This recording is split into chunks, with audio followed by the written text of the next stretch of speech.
Hello students, स्वागत है आप सभी का मेरे channel education world by AK में।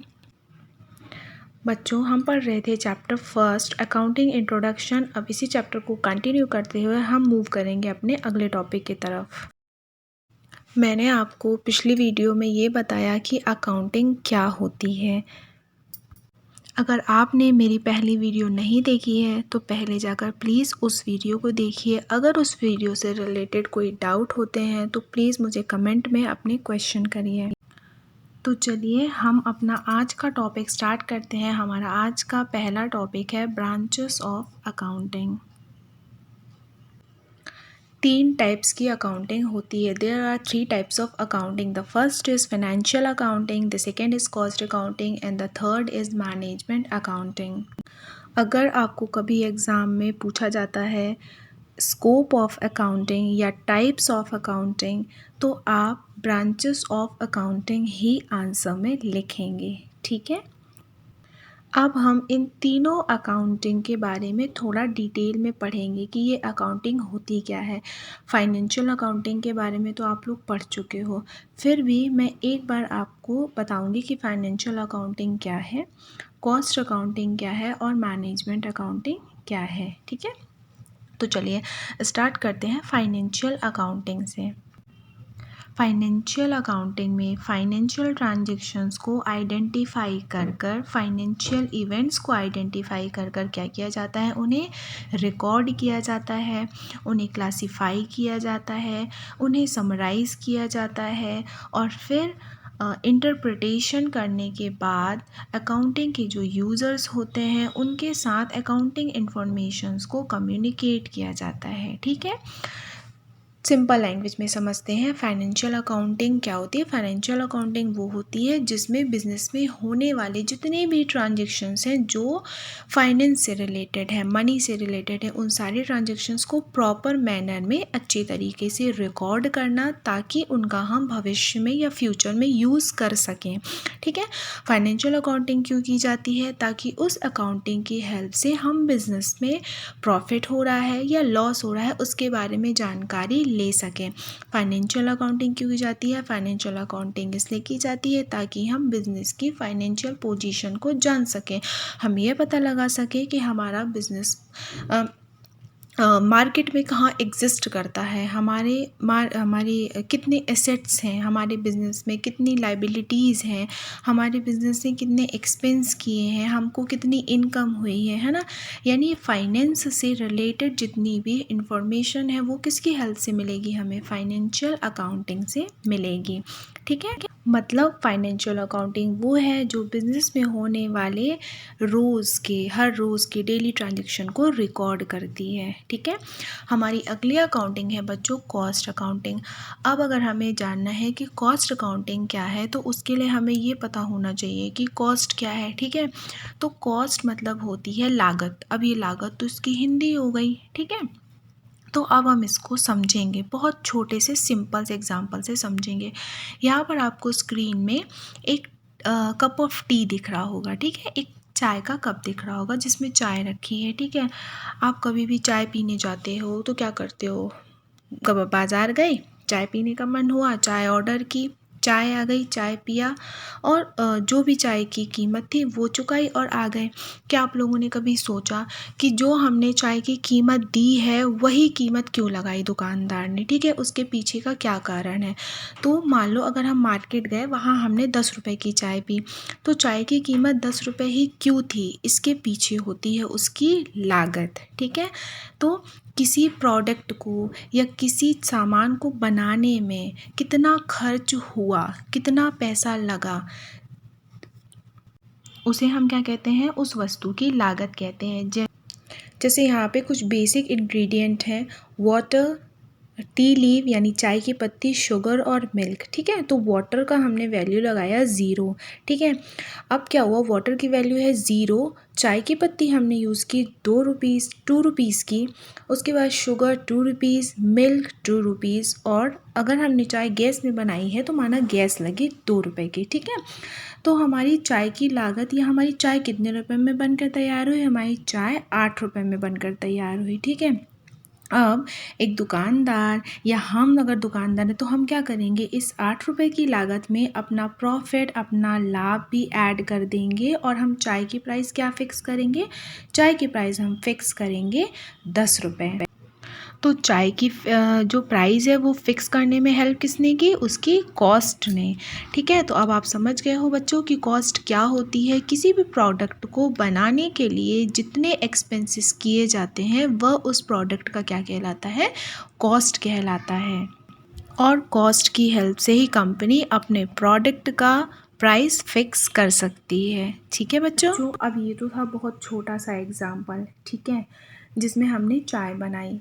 लेकिन जो कंपनीज़ बहुत बड़ा प्रोडक्शन करती है तो उस प्रोडक्शन के पीछे, उस मैन्युफैक्चरिंग के पीछे बहुत सारे वर्कर्स होते हैं, बहुत सारी मशीनें होती हैं, बहुत सारा मटेरियल आता है, बहुत सारा मटेरियल यूज़ हो जाता है, बहुत सारा मटेरियल वेस्ट भी हो जाता है, बहुत सारा मटेरियल बच जाता है जो कि हम नेक्स्ट ईयर यूज़ कर सकते हैं। बहुत सारा प्रोडक्ट बनकर तैयार होता है लेकिन वो यूज़फुल नहीं रहता, वो ख़राब हो जाता है। इन सब के बारे में ही जो हमें डिटेल मिलती है वो किससे मिलती है, कॉस्ट अकाउंटिंग से मिलती है। हमारा अगला है अकाउंटिंग, मैनेजमेंट अकाउंटिंग। बच्चों, ये जो मैनेजमेंट अकाउंटिंग होती है वो एक ग्रुप ऑफ पीपल के लिए ही होती है। ठीक है, वो मैनेजमेंट के लिए होती है, वो मैनेजर्स के लिए होती है जो कंपनी को क्या करते हैं, मैनेज करते हैं। ठीक है, अब इस अकाउंटिंग की ज़रूरत क्यों पड़ती है। देखो बच्चों, जो कंपनी का मैनेजमेंट होता है उसे कंपनी के लिए बहुत सारे इम्पोर्टेंट डिसीज़न लेने पड़ते हैं। जैसे जो प्रोडक्शन हो रहा है या जो प्रोडक्ट बनकर तैयार हुआ है उसकी क्या कॉस्ट लग गई, या हमारे प्रोडक्ट की क्या प्राइस होगी, हमारे बिज़नेस में कितना फ़ंड है, उसको कहाँ कहाँ इस्तेमाल करना है, ये सारे डिसीज़न मैनेजर्स को या मैनेजमेंट को लेने पड़ते हैं। उसके लिए क्या की जाती है, मैनेजमेंट अकाउंटिंग की जाती है। ठीक है, अब हमारा अगला टॉपिक है, इज़ अकाउंटिंग अ साइंस और एन आर्ट। अकाउंटिंग साइंस है या आर्ट है। अब अकाउंटिंग साइंस है या आर्ट है, इससे पहले हम ये जान लेते हैं कि ये साइंस क्या होता है और आर्ट क्या होता है। ठीक है, तो सबसे पहले हम जानेंगे कि साइंस क्या होते हैं। साइंस क्या होता है बच्चों, साइंस होता है a group of principle, a group of certain rules जिनके बेस पर कोई काम किया जाता है। यानी जहाँ पर भी काम को कुछ नियमों का, कुछ सिद्धांतों का पालन करके सिस्टमैटिक तरीके से प्रॉपर ऑर्गेनाइज्ड मैनर में किया जाता है वहाँ पर हम कहते हैं कि साइंस है। फॉर एग्ज़ाम्पल, अब आपने पढ़ा होगा, सब ने पढ़ा होगा कि H2O मिलकर वाटर बनता है, यानी जो पानी है वो H2O से ही बनेगा। ठीक है, इसके अलावा हम इसे क्या करते हैं, हम इसे बदल नहीं सकते, हम इसे चेंज नहीं कर सकते। उसी तरह अकाउंटिंग में भी क्या होते हैं, कुछ प्रिंसिपल्स होते हैं बच्चों, कुछ रूल्स होते हैं, एक सिस्टमैटिक मैनर होता है, एक ऑर्गेनाइज्ड तरीका होता है जिसको फॉलो करके ही हम क्या कर सकते हैं, अकाउंटिंग कर सकते हैं। ठीक है, तो इन प्रिंसिपल्स, इन सिद्धांतों के होने के कारण, इन नियमों के होने के कारण ही हम क्या कहते हैं कि अकाउंटिंग क्या है, एक साइंस है। अब हम समझेंगे कि आर्ट क्या है। ठीक है, आर्ट, हमें नियम तो पता है, ठीक है, लेकिन हमें उन नियमों को व्यवहारिक जीवन में या प्रैक्टिकल लाइफ में कैसे उतारना है, अगर हमें यही नहीं पता है तो हमें उस रूल के पता होने का कोई मतलब नहीं होगा, है ना। यानी अगर हमें ये तो पता होगा कि अकाउंटिंग के लिए हमें किन सिद्धांतों का पालन करना है, किन नियमों का पालन करना है, लेकिन हमें नॉलेज तो है लेकिन उन नियमों को, उन सिद्धांतों को फॉलो करना नहीं आता, हम बिज़नेस ट्रांजैक्शंस को पहचान नहीं सकते, हम उन्हें प्रॉपर मैनर में रिकॉर्ड नहीं कर सकते, या हम अकाउंटिंग की हेल्प से बिज़नेस की फाइनेंशियल पोजीशन को पता नहीं लगा सकते। यानी हमें क्या है, अकाउंटिंग की आर्ट नहीं है, अकाउंटिंग करने की कला नहीं है, हमने केवल क्या है, रूल पढ़े हैं, उन रूल्स को फॉलो करना नहीं आता। लेकिन अकाउंटिंग में क्या होता है, अकाउंटिंग में प्रिंसिपल्स के साथ, रूल्स के साथ ही क्या होता है, फाइनेंशियल ट्रांजैक्शंस को पहचानना, उन्हें सही बुक में रिकॉर्ड करना, उनका क्लासिफिकेशन करना, अकाउंटिंग इंफॉर्मेशन की हेल्प से बिज़नेस की फाइनेंशियल पोजीशन को पता लगाना, बिज़नेस में प्रॉफिट हो रहा है या लॉस को पता लगाना, ये सारी चीज़ें होती हैं। इसलिए अकाउंटिंग को क्या कहते हैं कि अकाउंटिंग करना एक आर्ट भी है, क्योंकि अकाउंटिंग को देखकर हम यह जजमेंट कर सकते हैं, अकाउंटिंग को किसी भी बिज़नेस के अकाउंट्स को देखकर यह पता लगाया जा सकता है कि वह बिज़नेस की पोजीशन मार्केट में क्या है।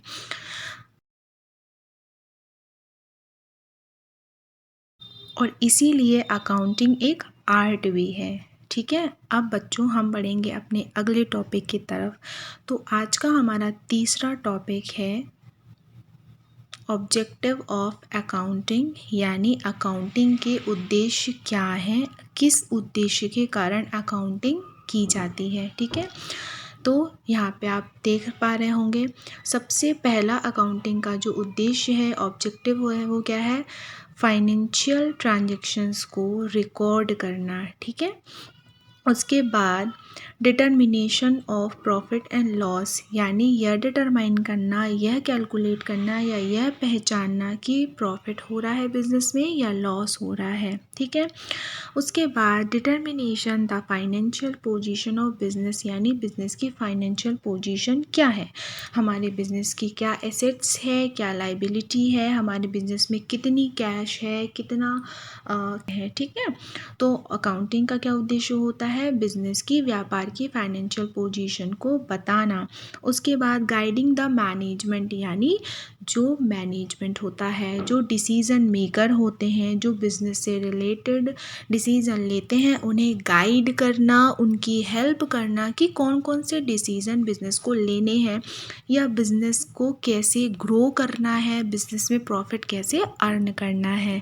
ठीक है, उसके बाद है communicating accounting information to the user. Accounting का उद्देश्य होता है कि जो भी अकाउंटिंग के यूज़र्स हैं, जो भी बिज़नेस से जुड़े हुए लोग हैं, उन्हें बिज़नेस से संबंधित, बिज़नेस से रिलेटेड पूरी इन्फॉर्मेशन प्रोवाइड करना, ताकि वह बिज़नेस से जुड़े डिसीज़न ले सकें, प्लानिंग कर सकें, स्ट्रैटेजीज़ बना सकें। ठीक है, फिर अगला अकाउंटिंग का उद्देश्य होता है प्रोटेक्टिंग बिजनेस एसेट्स, व्यापार की, कंपनी की संपत्तियों को बचा कर रखना। अकाउंटिंग हमें बिजनेस की एसेट्स और लायबिलिटीज़ की पूरी जानकारी देता है, प्रॉफिट एंड लॉस की पूरी जानकारी देता है, जिससे हम क्या कर सकते हैं, बिजनेस की एसेट्स को बचाकर रख सकते हैं, या बिजनेस की एसेट्स को कैसे प्रोटेक्ट किया जाएगा, कैसे बचाया जाएगा, उससे रिलेटेड हम डिसीजन ले सकते हैं। अगला है protecting business from loss, business में, व्यापार में या कंपनी को लॉस ना हो, इससे रिलेटेड डिसीज़न हम ले सकते हैं। किसकी हेल्प से, अकाउंटिंग की हेल्प से। अगर हमने प्रॉपर तरीके से अकाउंट मेंटेन किए हैं, प्रॉपर तरीके से हमने अकाउंट बनाकर सारे ट्रांजैक्शंस को लिखा है, बिजनेस की एसेट्स को, लायबिलिटी को लिखा है, बिजनेस में होने वाले खर्चों को, बिजनेस में होने वाली इनकम को, सबको हमने प्रॉपर मैनर में अगर लिख रखा है, हमारे पास प्रॉपर अकाउंट मेंटेन है, तो हम बिजनेस को होने वाले लॉसेस से क्या कर सकते हैं, बचा सकते हैं। ठीक है, और ये सब क्या है, अकाउंटिंग के ऑब्जेक्टिव होते हैं, अकाउंटिंग के उद्देश्य होते हैं। ठीक है,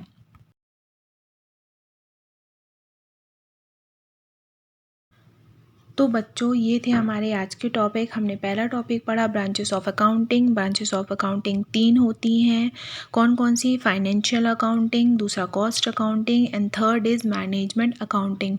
ठीक है, उसके बाद हमने क्या पढ़ा कि अकाउंटिंग साइंस है या आर्ट है, तो हमने क्या पढ़ा कि अकाउंटिंग साइंस और आर्ट दोनों हैं, क्योंकि अकाउंटिंग साइंस इसलिए है, कुछ रूल्स, कुछ प्रिंसिपल्स को फॉलो करने के कारण अकाउंटिंग को साइंस माना गया है। साथ ही साथ इन अकाउंट रूल्स पता होने के साथ साथ उन रूल्स को प्रैक्टिकल लाइफ में यूज़ करना, फॉलो करना, बिजनेस की फाइनेंशियल पोजीशन को, बिजनेस के प्रॉफिट एंड लॉस को पता लगाना, ट्रांजैक्शंस को आइडेंटिफाई करना, उन्हें रिकॉर्ड करना, इन सब काम को करने के कारण ही क्या कहा जाता है कि अकाउंटिंग आर्ट भी है।